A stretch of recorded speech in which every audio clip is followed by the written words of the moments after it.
Why did I receive a letter from my late mother-in-law? I was shocked as I looked at the envelope that had just arrived in my home mailbox. The letter was from my mother-in-law, who we had just buried yesterday. She had always been very kind to me since I married her son, and I loved her a lot. We often went out to eat, enjoyed shopping trips, and became close like friends, despite being different ages. Her sudden death left me heartbroken, and even after her funeral, I was still struggling to accept that she was gone. Getting a letter from her during this sad time was a huge surprise. I quickly opened the letter and found something unexpected. My mother-in-law had asked a temple priest to send me this letter after she passed away. The letter told me to find a secret compartment in the family's old chest and revealed a hidden door. It gave detailed instructions on how to open this hidden door and made it clear I should do this alone. Seeing that my brother-in-law, his wife, and their kids were all out, I rushed to my in-laws' house. Using the spare key, I went in and followed the instructions to open the secret compartment by myself. "It's open," I sighed with relief and looked inside. "My name is Betty, I'm 40 years old, and I work from home as a web designer. I married Kevin, who is 5 years older than me, 6 years ago. We met through a friend and are still very close. However, we haven't been able to have children yet. Both of us love kids and wanted to start a family soon after getting married, but it hasn't happened. I used to feel very sad about this, but there was always someone who was kind to me despite it all, my mother-in-law. Betty, don't worry so much. There's no need to rush," she would say. "Hey, how about we go to the new waffle place near the station for a change?" My mother-in-law always encouraged me and spoke comforting words. She was bright, kind, and caring, and I loved her deeply. She often helped me, and over time, I worried less about not having children. Though I still want children, I've decided not to go for intensive infertility treatments, but to let things happen naturally. Since my husband Kevin often travels for work, my mother-in-law and I usually go out to eat or shop together when he's away. We've grown close, just like friends, despite our age difference. She lives nearby with my brother-in-law's family, who have 4 children. Although she gets along well with them, my brother-in-law and his wife often insult my husband and me for not having children. "Betty, you haven't had any children yet. We have 4 lovely kids here. Being childless is unfilial. Cut ties with your mother-in-law soon," Lisa, my brother-in-law's wife, would say smugly, and my brother-in-law Brian would agree, saying Lisa's right. Well, Kevin has never been impressive anyway. Even if you had kids, they wouldn't amount to much. Initially, my husband and I would respond to such cruel remarks from my brother-in-law's family. However, since they never listened, we gradually stopped reacting and tried to avoid them as much as possible. They treat us disrespectfully but act very nicely in front of my mother-in-law. We haven't told her about their behavior to avoid causing her worry.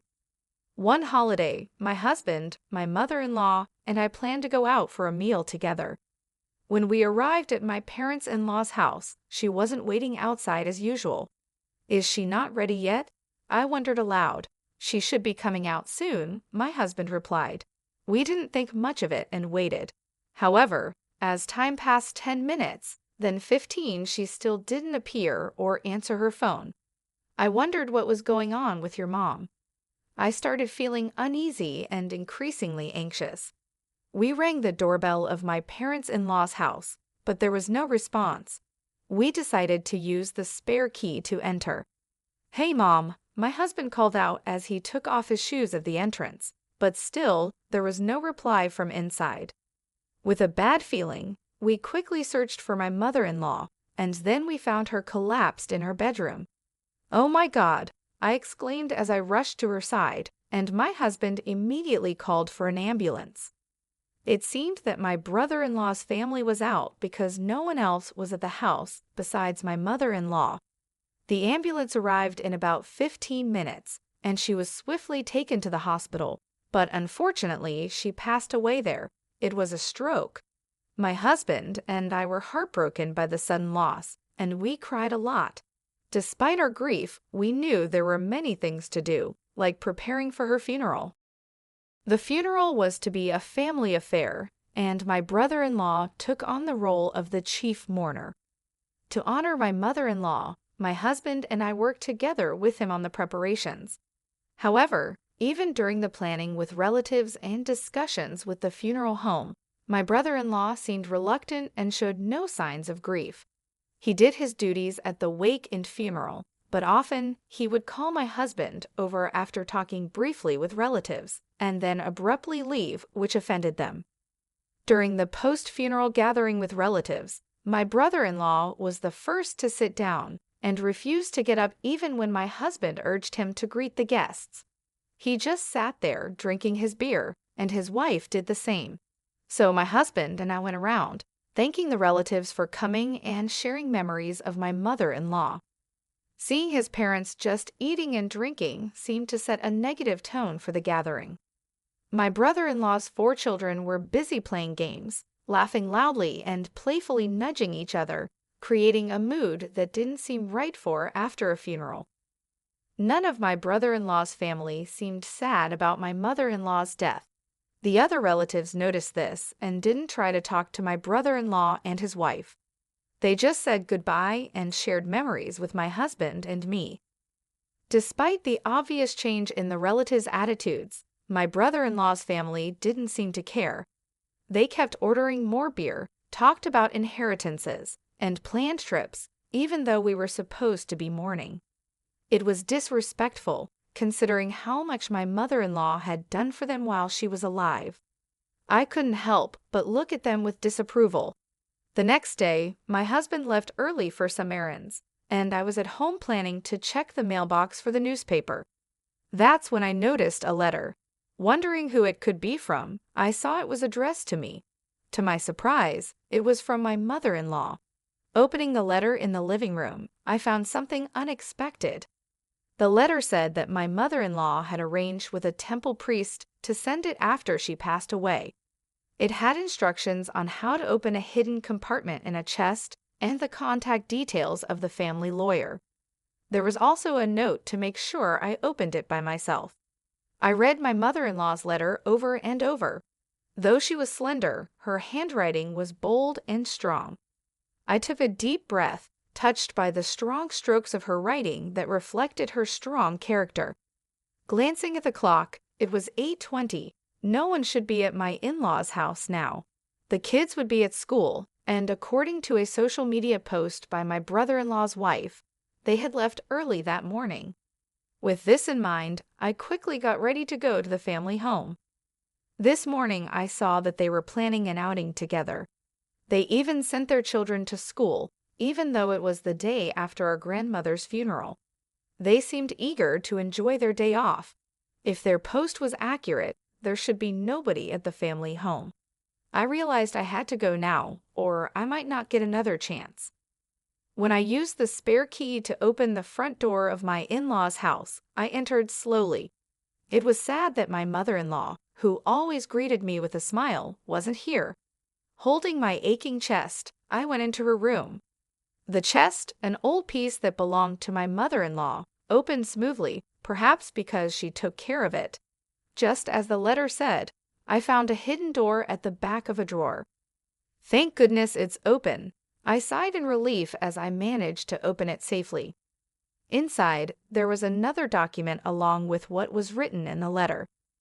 What is this?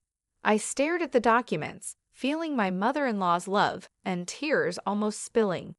I felt like staying there and crying, but I had to leave quickly.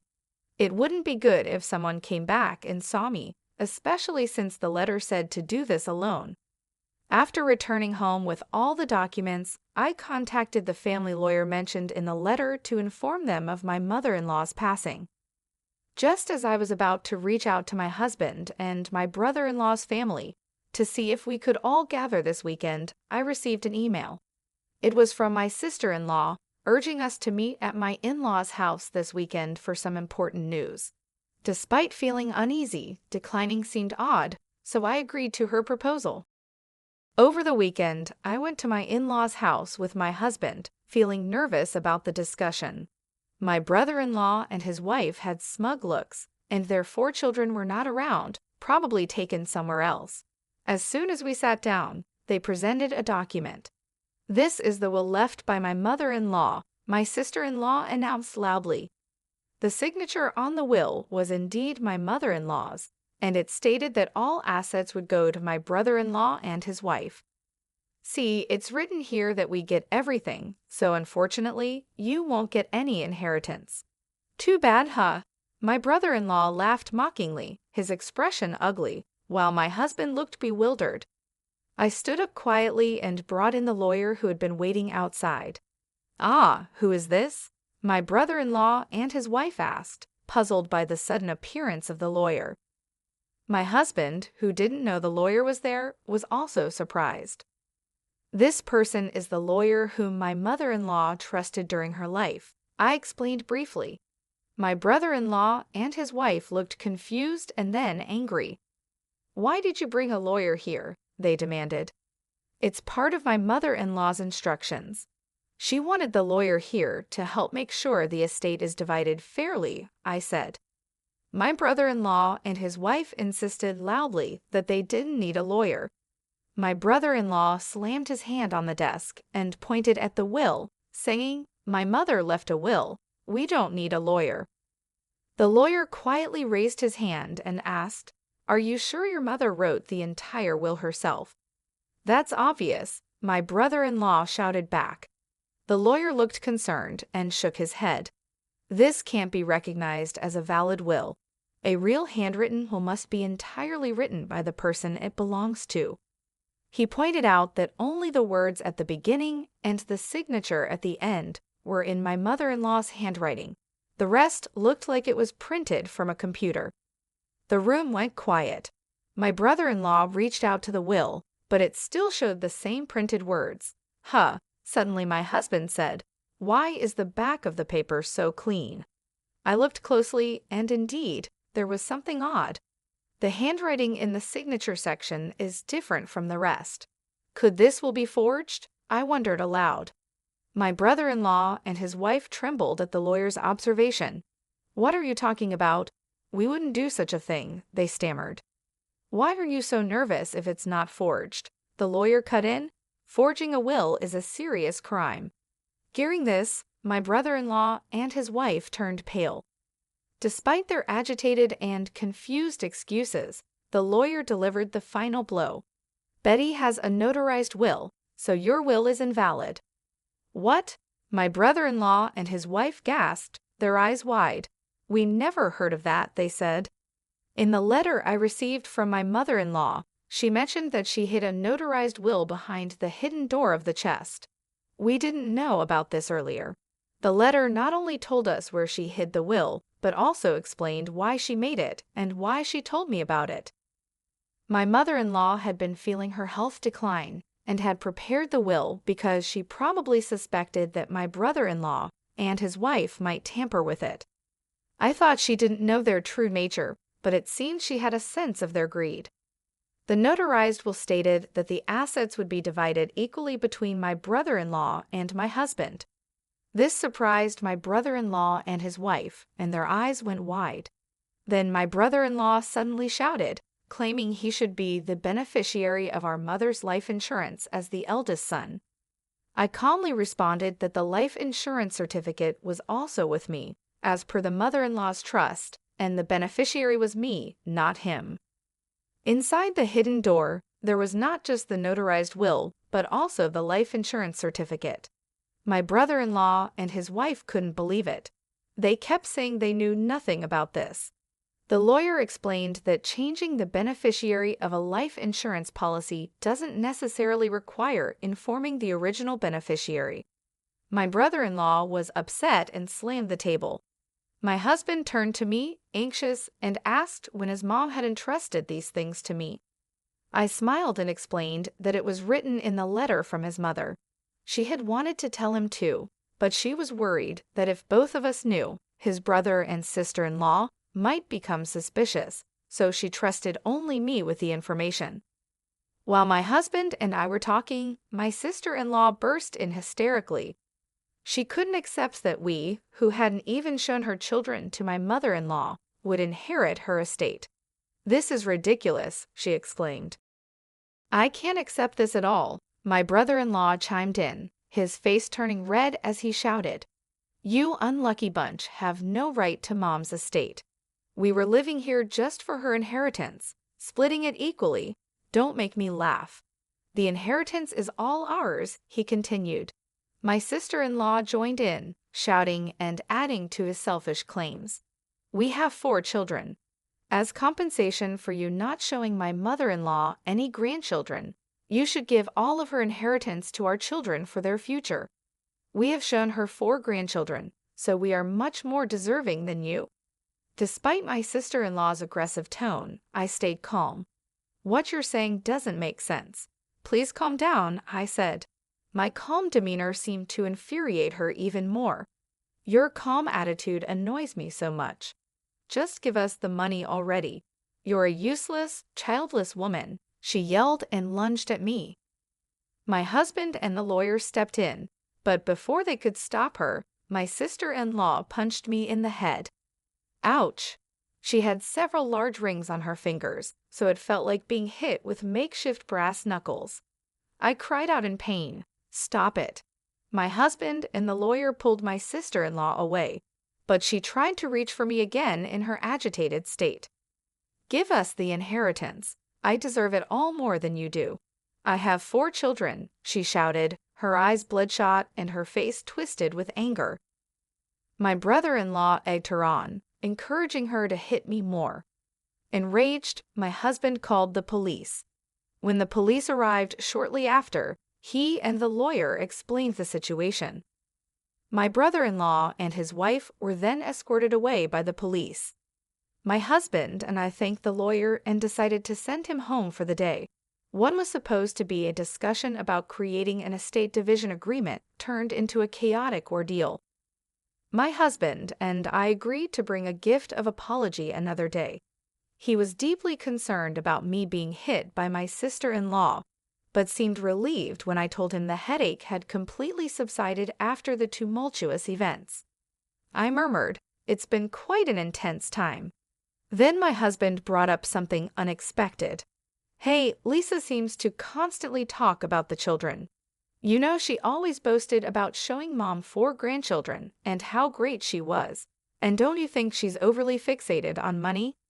Indeed, my sister-in-law had been excessively promoting her children and seemed really focused on money during the earlier argument. "Well, she has been quite vocal about the children for a while, and her obsession with money was indeed extreme.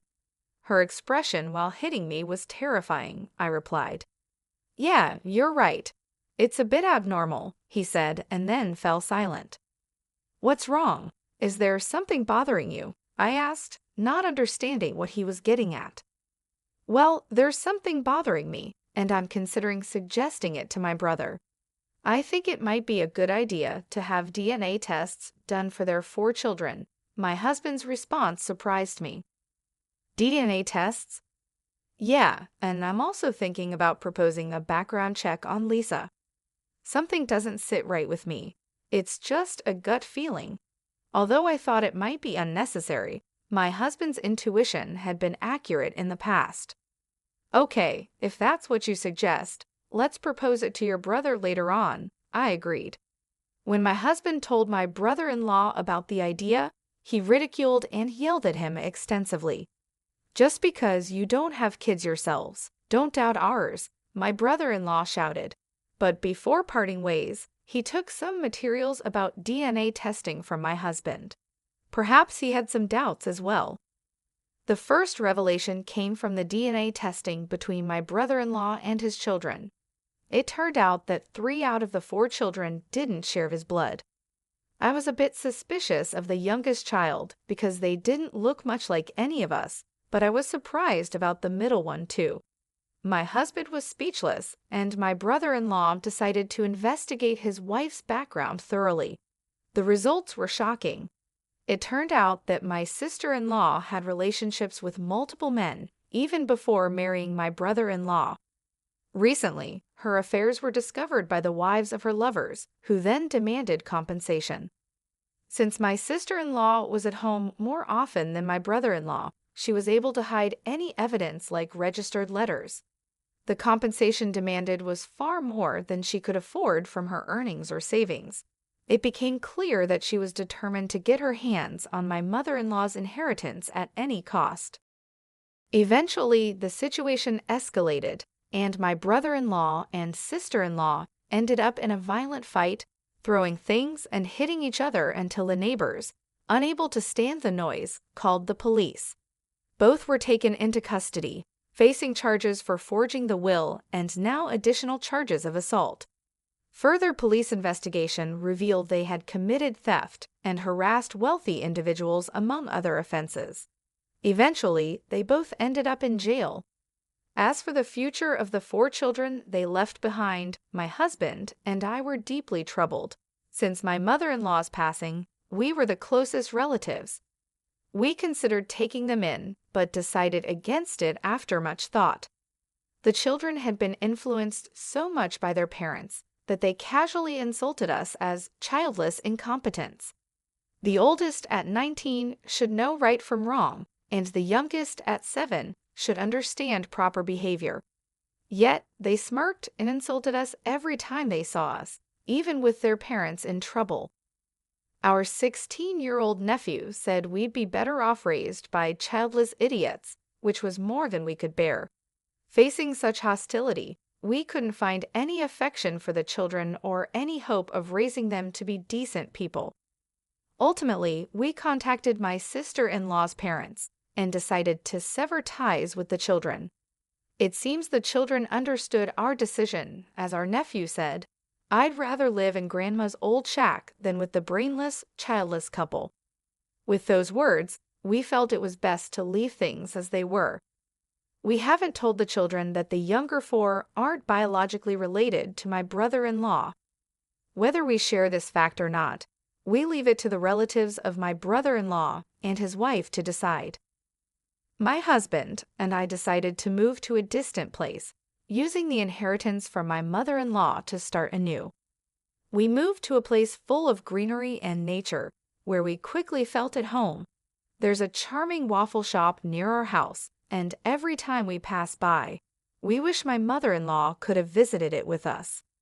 Soon after the move, I found out I was pregnant. When the Prig-Betty test showed a positive result, I couldn't help but scream with surprise and happiness. Later, the doctor confirmed that I was indeed pregnant. Both my husband and I cried tears of joy as we hugged each other. My mother-in-law would have been so happy if she were still alive. Additionally, the business plan I had been secretly preparing is progressing well. Both my husband and I are working hard, looking forward to the arrival of our child and enjoying fulfilling